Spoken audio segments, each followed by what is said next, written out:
হেই everyone, আসসালামু আলাইকুম। Welcome back to Rajesh cooking house.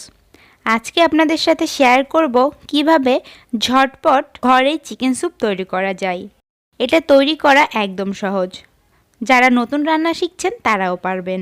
চলুন তাহলে শুরু করি। প্রথমেই একটি পাত্রে মুরগির বুকের মাংস নিলাম। আপনার যতটা প্রয়োজন নিয়ে নেবেন।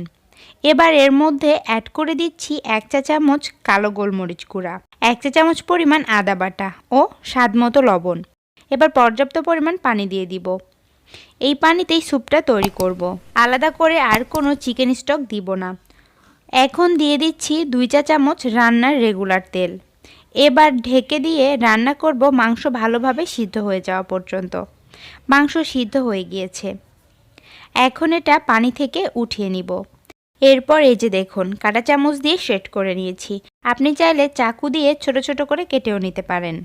মাংসগুলো দিয়ে দিয়েছি। এবার 2 টেবিল চামচ কর্নফ্লাওয়ারের সাথে পানি দিয়ে গুলিয়ে নিলাম। এরপর এক হাতে নাড়তে হবে, অন্য হাতে আস্তে আস্তে ঢেলে দিতে হবে। কর্নফ্লাওয়ার দেওয়া হয়ে গেলে এরপর একটি ডিম ভালোভাবে ফেটিয়ে অল্প অল্প করে দিয়ে দিতে হবে আর নাড়তে হবে। একসাথে বেশি দেওয়া যাবে না, একসাথে বেশি দিয়ে ফেললে দলা বেঁধে যাবে। তাই অল্প অল্প করে দিতে হবে আর নাড়তে হবে। অল্প অল্প করে পুরো ডিম দেওয়া হয়ে গিয়েছে। ততক্ষণে স্যুপের থিকনেসও পারফেক্ট হয়ে এসেছে। এবার অ্যাড করে দিচ্ছি 1 টেবিল চামচ সয়া সস ও 1 টেবিল চামচ টমেটো সস। আপনি চাইলে এ পর্যায়ে সস নাও দিতে পারেন, পরবর্তীতে খাওয়ার সময় দিয়ে নিতে পারেন। এখন স্বাদমতো কাঁচামরিচ কুচি ও লবণ দিয়ে চুলা অফ করে দিব। তৈরি হয়ে গেল ঝটপট তৈরি সুস্বাদু চিকেন স্যুপ। শীতের সন্ধ্যায় যদি থাকে এই চিকেন স্যুপ আর সাথে থাকে ক্রিস্পি স্পাইসি চিকেন ফ্রাই, একদম জমে যাবে। অনেকে অনেকভাবেই হয়তো তৈরি করে থাকেন, তবে আমি যেভাবে তৈরি করি সেটাই আজকে শেয়ার করলাম।